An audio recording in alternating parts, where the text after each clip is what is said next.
दोस्तों नमस्कार। स्वागत है आपका हमारे इस YouTube मंच पर।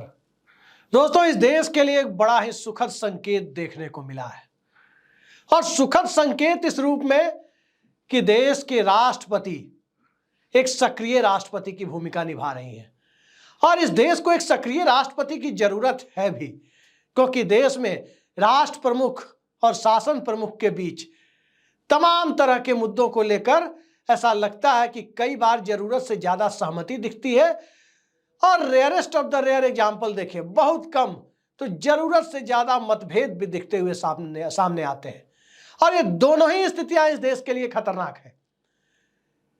राष्ट्रपति इस देश के सरकार प्रमुख होते हैं, राष्ट्र प्रमुख होते हैं, लेकिन राष्ट्रपति के अधीन जो सरकारें काम करती हैं, चाहे वो केंद्र की सरकार हो जो अपने दायरे में काम करती है, चाहे वो राज्य की सरकार हो जो अपने दायरे में काम करती है, और चाहे इस देश के संविधान का पालन करने वाले लोग आम नागरिक से लेकर सिस्टम में अलग अलग जगह बैठे हुए लोग हों, हर जगह इस देश में एक सक्रिय राष्ट्रपति की आवश्यकता को अक्सर महसूस किया जाता है। खासकर तब जब लोकतंत्र के संक्रमण काल को लेकर कुछ लोगों को चिंता हो रही है कि क्या वाकई इस देश के लोकतंत्र में एक ट्रांजिशन फेज या एक संक्रमण काल आ गया है। ताजा मामला बंगाल का है। महामहिम राष्ट्रपति द्रौपदी मुर्मू ने एक आर्टिकल लिखा है महिलाओं को लेकर, एनफ इज एनफ। लेकिन इस आर्टिकल के पहले जो इंटरव्यू उन्होंने दिया, उसके बाद जो इंटरव्यू दिया और जो बातें उन्होंने बंगाल में आरजी कार मेडिकल कॉलेज की घटना को लेकर कही, निश्चित तौर पर उनकी वो चिंता वाजिब है और इस बात के लिए राष्ट्रपति की प्रशंसा होनी चाहिए कि इस घटना के ऊपर बतौर राष्ट्र प्रमुख उन्होंने अपना विरोध दर्ज कराया और इस विरोध की, इस स्वर की प्रतीक्षा इस देश को लंबे वक्त से थी, खासकर तब से थी जब बिल्किस बानो मामले के दोषियों को छोड़ा जा रहा था। खासकर तब से राष्ट्रपति भवन से, महामहिम राष्ट्रपति की तरफ से इस तरह के आवाज की लोग प्रतीक्षा कर रहे थे। जब मणिपुर में इतनी बड़ी घटना हो रही थी, पूरी दुनिया में भारत शर्मसार हो रहा था, उस वक्त से लोग प्रतीक्षा कर रहे थे। और प्रतीक्षा तो तब भी हो रही थी जब बिहार में लालू छपरा गांव में इसी तरह की घटना हुई। उत्तर प्रदेश में जिस प्रकार से सबने देखा कि पेड़ों में लटकते हुए निर्जीव हो चुके इंसानों को किस प्रकार से मानवता को शर्मसार करने वाली तस्वीर देखते और दिखाते हुए देखा जा रहा है, और इस तरह से राष्ट्रपति के द्वारा विरोध की, राष्ट्रपति के द्वारा असहमति की आवाज और देश की परिस्थितियों पर चिंता व्यक्त करने की संभावना तब से जताई जा रही थी जब बदलापुर की घटना हुई। महाराष्ट्र में जिस प्रकार की घटना सामने आई, जिस प्रकार से आदिवासी को पेशाब पिलाने वाली घटना मध्य प्रदेश से सामने आई थी, जिस प्रकार से देश के अलग अलग हिस्सों से महिलाओं के ऊपर, वंचितों के ऊपर, दबे हुए लोगों, दबे कुचले हुए लोगों के ऊपर और बच्चों के ऊपर जिस प्रकार से अमानवीय कृत्य की खबरें आती रही है, उन सब को देखते हुए लोगों को उम्मीद थी कि निश्चित तौर पर संवेदनाओं से भरी हुई हमारी राष्ट्रपति अपनी तरफ से सरकारों को संदेश देने का काम जरूर करेंगी और सरकार को संदेश देने के लिए जो सार्वजनिक तौर पर चिंता व्यक्त करने का काम होता है वो राष्ट्रपति महोदया जरूर करेंगी। लेकिन देर आए दुरुस्त आए। आरजी कार मेडिकल कॉलेज की घटना को लेकर उन्होंने तमाम बातें कही और समाज इस मुद्दे को बहुत जल्द भूल जाता है और ये चिंता उनकी बिल्कुल वाजिब है। लेकिन सवाल ये उठता है कि इस घटना के लिए राष्ट्रपति को अपनी जुबान खोलने के लिए, राष्ट्रपति को इस पूरे माहौल पर चिंता व्यक्त करने के लिए बंगाल की घटना ही क्यों याद आई? क्या इसलिए बंगाल की घटना क्योंकि राष्ट्रपति के इलेक्टोरल कॉलेज में जो लोग वोट डालते हैं और उनके इलेक्टोरल कॉलेज में वोट डालने वाले लोगों की जो तादाद होती है, उसमें जो वोटर्स होते हैं और जिनके वोटों से वो चुनी गई हैं, उनकी सरकार बंगाल में नहीं है। बंगाल में उनके खिलाफ मतदान करने वाले लोगों की सरकार है।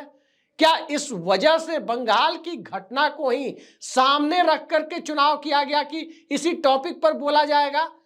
तमाम सवाल यहां एक साथ खड़े होते हैं कि क्या बंगाल में राष्ट्रपति शासन लगाने की बुनियाद नई दिल्ली तैयार कर रही है? क्या बंगाल में दीदी ओ दीदी इस तरह के बोल बोलने के बावजूद जब जनता ने 3/4 बहुमत ममता बनर्जी की सरकार को दे दिया तो उस सरकार को डिस्टेबलाइज करने के लिए इस मुद्दे को ढूंढा जा रहा है।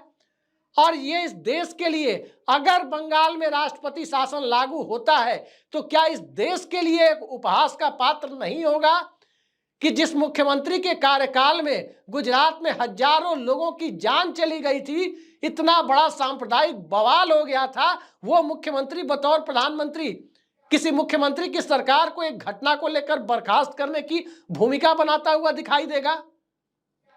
ये हालात जब इस देश के अंदर बनते हुए दिख रहे हैं कि विपक्ष को हम शांति से रहने नहीं देंगे, विपक्ष शासित राज्यों को, चाहे वो कोई गुवाहाटी मॉडल से टूटे, चाहे किसी घटना को बहाना बनाकर तोड़ा जाए, चाहे ईडी और सीबीआई का दुरुपयोग किया जाए, चाहे एक निर्वाचित मुख्यमंत्री को जेल में डाल दिया जाए, इन सारी परिस्थितियों के माध्यम से इस देश को विपक्ष विहीन करने के लिए क्या अब देश के सर्वोच्च संवैधानिक पद के दुरुपयोग की गुंजाइश भी बनाई जाएगी? पता नहीं केंद्र की मंशा क्या है, लेकिन जिस तरह से तमाम मुद्दों के से इतर हटकर बंगाल की घटना को कोट करते हुए टारगेटेड तरीके से बंगाल को लेकर के जिस तरह से देश के सर्वोच्च संवैधानिक पद से बयान सामने आया है, निश्चित तौर पर एक तरफ सुखद संकेत तो है कि राष्ट्रपति ने सक्रियता दिखाई, लेकिन दूसरी तरफ हालात ये है कि काश ये सक्रियता पहले दिखाई गई होती तो इस तरह की घटना नहीं होती। और विपक्ष शासित राज्य की घटना का ही चुनाव क्यों किया गया, किसी भाजपा शासित या एनडीए रूल्ड स्टेट की किसी घटना का चुनाव क्यों नहीं किया गया जिससे इस देश की सरकारों को संदेश देने के लिए सर्वोच्च संवैधानिक पद से जो आमतौर पर संदेश दिया जाता है उस संदेश का असर जो थोड़ा ज्यादा दूरगामी हो सके। कई सवाल जब एक साथ आकर खड़े हो जाएंगे तो सवाल खड़े होने की स्थिति में भी सवाल नरेंद्र मोदी की सरकार पर खड़े होंगे।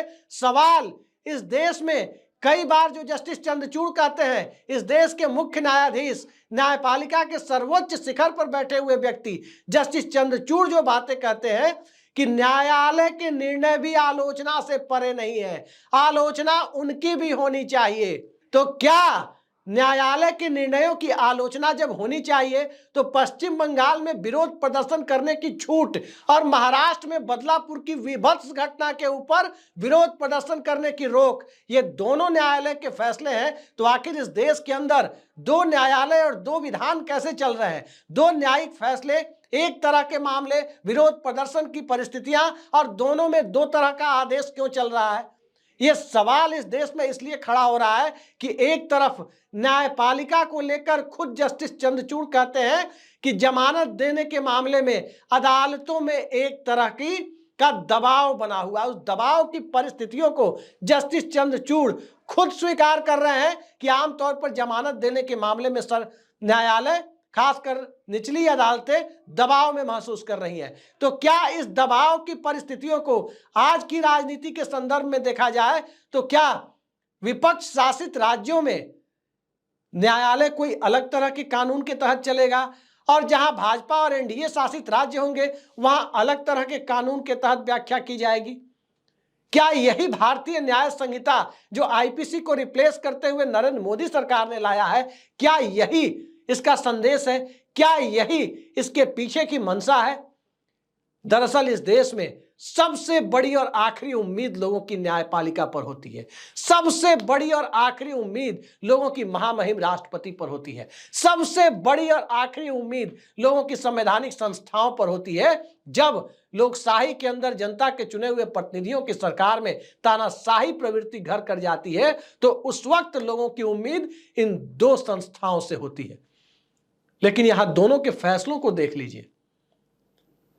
इस देश में पूर्व के इतिहास पर जाएं तो यही दिखाई देता है कि राष्ट्रपति ने दस्तखत किए कि राज्य में राष्ट्रपति शासन लागू किया गया, चाहे वो अरुणाचल हो चाहे वो उत्तराखंड हो, लेकिन दोनों ही राज्यों में आप देख सकते हैं कि उस सरकार को बहाल करना पड़ा। नरेंद्र मोदी सरकार की सिफारिश पर उस वक्त के राष्ट्रपति ने राज्यों में राष्ट्रपति शासन लगाने का फैसला किया था।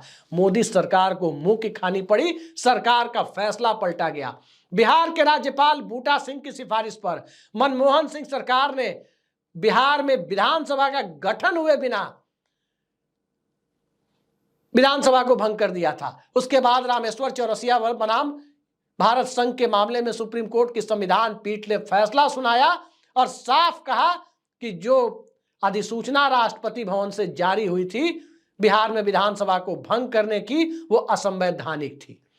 तो कई बार ऐसा नहीं है कि आलोचनाओं से परे किसी भी संस्थान का निर्णय होता है। महाराष्ट्र में भी जो गुवाहाटी मॉडल हुआ था, उस वक्त सुप्रीम कोर्ट में वेकेशन चल रहा था, छुट्टियां चल रही थी और बारी बारी से जज बैठते थे। उस वक्त ही ये मामला संज्ञान में आता तो चंद्रचूड़ साहब को संविधान पीठ बनाने की जरूरत नहीं पड़ती और इतना बड़ा आदेश नहीं देना पड़ता। आज बंगाल की परिस्थितियों को देखें, ऐसा नहीं है कि बंगाल लॉ एंड ऑर्डर के मामले में इस देश में सबसे निचली पायदान पर खड़ा हो। और जरा उत्तर प्रदेश की परिस्थितियों को देखें, चाहे हालात वो सुल्तानपुर में दुकान लूटने का हो, चाहे हालात किसी दूसरे जिले में महिलाओं के साथ हो रहे अत्याचार का हो, हर जगह की परिस्थितियां, बिहार की परिस्थितियां देखें, क्या तस्वीर सामने आती है। बदलापुर से महाराष्ट्र में किस तरह के हालात से लोगों को दो चार होना पड़ रहा है। और सवाल यह है कि एक तरफ जब समाज के अंदर विकृतियां इतनी भर रही है, तो उन विकृतियों को भरने के पीछे के कारणों पर विचार करने के लिए क्या एक ऑल पार्टी मीटिंग नहीं बुलाई जा सकती थी? क्या राष्ट्रीय एकता परिषद की बैठक नहीं बुलाई जा सकती? क्या संसद में एक जेपीसी नहीं बनाई जा सकती? टारगेट करना बहुत आसान होता है। अटल बिहारी वाजपेयी प्रधानमंत्री थे और उड़ीसा में उस वक्त कांग्रेस की सरकार थी और उस सरकार के दरमियान 2 ऑस्ट्रेलियाई मिशनरी ग्राहम स्टेन्स और उनके 2 बच्चों के साथ क्या हुआ था, पूरे देश को शर्मसार करने वाली घटना हुई थी। राज्य सरकार कांग्रेस की थी, दिल्ली में अटल बिहारी वाजपेयी की सरकार थी। क्या हुआ उस वक्त? गुजरात में 2002 में फरवरी मार्च में क्या हुआ था? अटल बिहारी वाजपेयी ने गुजरात के उस वक्त के मुख्यमंत्री नरेंद्र मोदी को राजधर्म का पालन करने की नसीहत दी थी। क्या आज का राजधर्म वही नरेंद्र मोदी जो प्रधानमंत्री पद पर है? क्या उस राजधर्म की परिभाषा में मणिपुर नहीं आता, सिर्फ बंगाल आता है?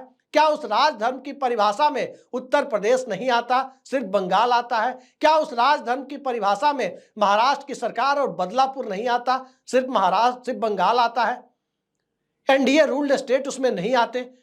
तमाम तरह की परिस्थितियों को आप देखें तो राष्ट्रपति की सक्रियता तारीफ के योग्य तो है, लेकिन राष्ट्रपति ने जिस मुद्दे के लिए जिस एग्जाम्पल को कोट किया है वो सवालों के घेरे में इसलिए आता है क्योंकि निष्पक्षता के पैरामीटर पर उत्तर प्रदेश, महाराष्ट्र, बिहार और दूसरे राज्य मणिपुर और दूसरे राज्यों में हो रही घटनाओं को भी बंगाल की कसौटी पर ही कसने की जरूरत थी, लेकिन उस कसौटी पर कसने की जरूरत महसूस नहीं की गई है।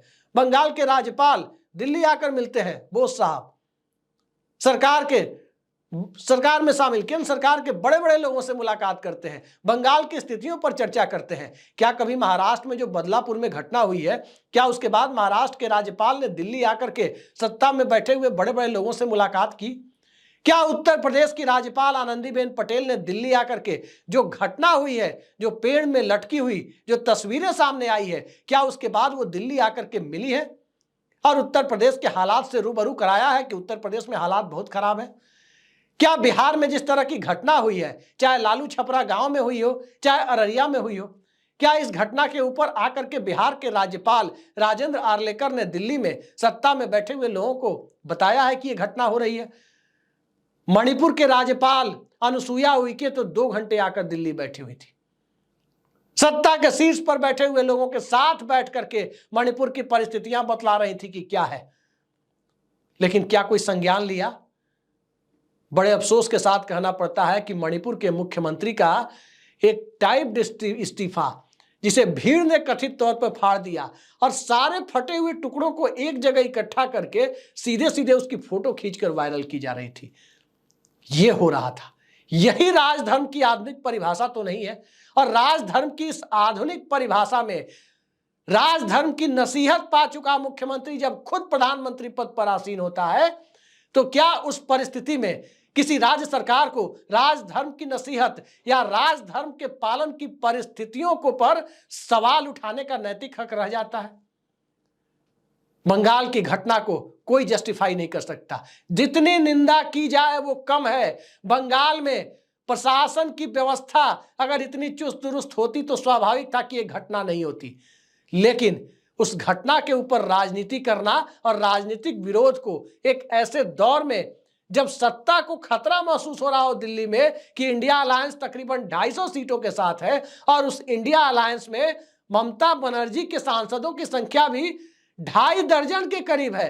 250 सांसदों के बीच हर 10वां सांसद विपक्ष का, तृणमूल कांग्रेस का है, तो क्या 250 के सांसदों के बीच में जो 2.5 दर्जन सांसद टीएमसी के हैं, हर 9वां सांसद, 9वां नहीं बल्कि 8वां सांसद, हर 8वां सांसद टीएमसी का है विपक्ष के सांसदों की बात करें तो क्या उन सांसदों को इंडिया अलायंस से अलग होने के लिए मजबूर करने के लिए पश्चिम बंगाल को राष्ट्रपति शासन की भट्टी में झोंकने की तैयारी हो रही है? राष्ट्रपति शासन के लिए बंगाल की परिस्थितियों को मुफीद बताने के लिए कौन लॉजिक दे रहा है? भारतीय जनता पार्टी के लोग दे रहे हैं, बंगाल की राज्य इकाई के लोग दे रहे हैं, मुख्य विपक्षी दल है, उनका काम है इस तरह की डिमांड करना। जैसे देवेंद्र फडणवीस का काम था कि उद्धव ठाकरे से कहना, कि उद्धव ठाकरे के बारे में कहना कि वो बहुमत खो चुके हैं, और उस पर सवाल उठाया था सुप्रीम कोर्ट में जस्टिस चंद्रचूड़ ने। गवर्नर की भूमिका पर गवर्नर की तरफ से पेश हुए वकील से पूछ दिया था कि देवेंद्र फडणवीस कौन होते हैं जिनके कहने पर फ्लोर टेस्ट के लिए कहा गया उद्धव ठाकरे को, पार्टी के आंतरिक मामलों में बोलने की जरूरत क्या थी? तो आज लॉ एंड ऑर्डर के आंतरिक मामले में क्या वाकई यह स्थिति वहां हो गई है पश्चिम बंगाल में, जो स्थितियां उत्तर प्रदेश में नहीं है, जो स्थितियां महाराष्ट्र में नहीं है, गुजरात में नहीं है, बिहार में नहीं है, या दूसरे भाजपा शासित या एनडीए शासित राज्यों में नहीं है? यह सवाल इसलिए महत्वपूर्ण है क्योंकि राष्ट्रपति पद की एक गरिमा होती है। राष्ट्रपति भवन से जो बातें कही जाती है उसका असर बहुत दूर तक जाता है, बहुत बड़ा संदेश होता है। याद कीजिए उस मौके को जब अटल बिहारी वाजपेयी की सरकार ने संविधान समीक्षा आयोग बनाया था और उस वक्त 26 जनवरी के ठीक पहले राष्ट्र के नाम संदेश में, पूर्व संध्या पर दिए गए संदेश में, उस वक्त के राष्ट्रपति के.आर. नारायणन ने वाजपेयी सरकार को सीधा संदेश दिया था। क्या संदेश दिया था? संदेश यही था कि इस देश के मंत्री, मुख्यमंत्री, प्रधानमंत्री और तमाम दूसरे लोग संविधान के प्रति निष्ठा की शपथ लेते हैं, जबकि बतौर राष्ट्रपति के.आर. नारायणन ने खुद के बारे में कहा कि उन्होंने शपथ ली है संविधान की रक्षा की। राष्ट्रपति पद के शपथ का प्रोफॉर्मा थोड़ा अलग होता है, वो शब्दावली थोड़ी अलग होती है। वो संविधान के लिए to protect and preserve our constitution ये लिखा होता है। वहां संविधान के प्रति निष्ठा नहीं बल्कि संविधान की रक्षा की शपथ ली जाती है। तो सीधा सीधा के.आर. नारायणन ने कहा कि अगर संविधान के साथ छेड़छाड़ की कोई भी कोशिश हुई तो बतौर राष्ट्रपति, चूंकि मैंने इसकी रक्षा की शपथ ली है, किसी भी छेड़छाड़ को बर्दाश्त नहीं करूंगा।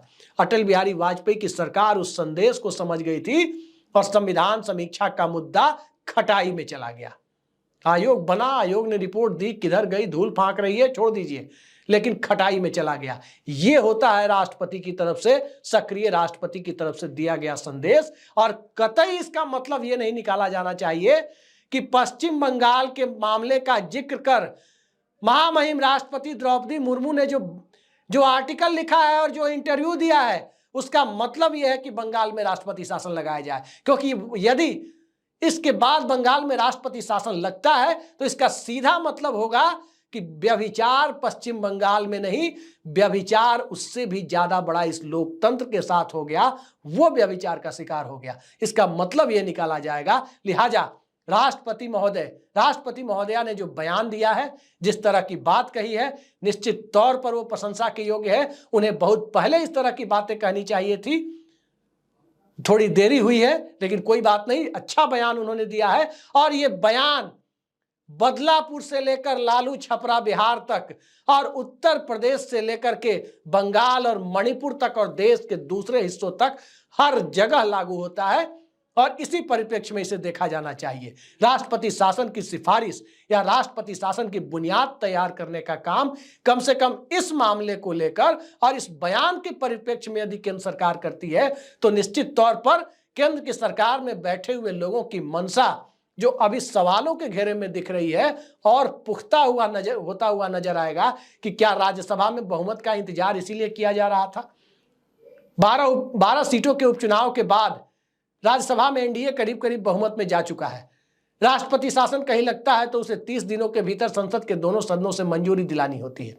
तो क्या इसी दिन का इंतजार हो रहा था कि ये 12 लोग शपथ लें, उसके बाद इस तरह का खेल हो?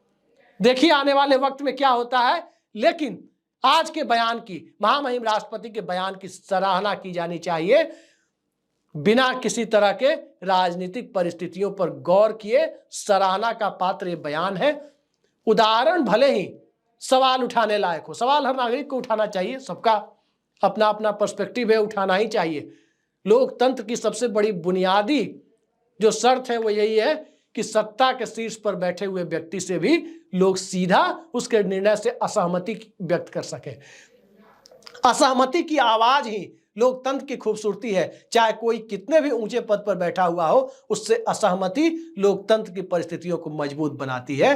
राष्ट्रपति ने यदि बंगाल की सरकार से या देश की परिस्थितियों से अपनी नाखुशी जाहिर की है, नाराजगी जाहिर की है, उन्हें डर लगता है, वो भयभीत हैं, इस तरह की बात कहने पर मजबूर हुई है, तो इस देश को भी गंभीरता से सोचना चाहिए कि वो किस दिशा में बढ़ चला है। क्या धर्मांधता, धर्म की अफीम, जो कार्ल मार्क्स ने कहा था religion is opium of masses, कि धर्म अफीम है, क्या उस धर्म का अफीम इतना ज्यादा इस देश ने सूंघ लिया है कि व्यभिचार भी इस देश में अब सदाचार का रूप लेता जा रहा है? निश्चित तौर पर यह हालात देश में नहीं बने हैं, परिस्थितियां अनुकूल नहीं है, परिस्थितियां विषम है, और इस विषम परिस्थिति में राष्ट्रपति की तरफ से इसी तरह के संदेश की जरूरत थी। आज के लिए इतना ही। नमस्कार।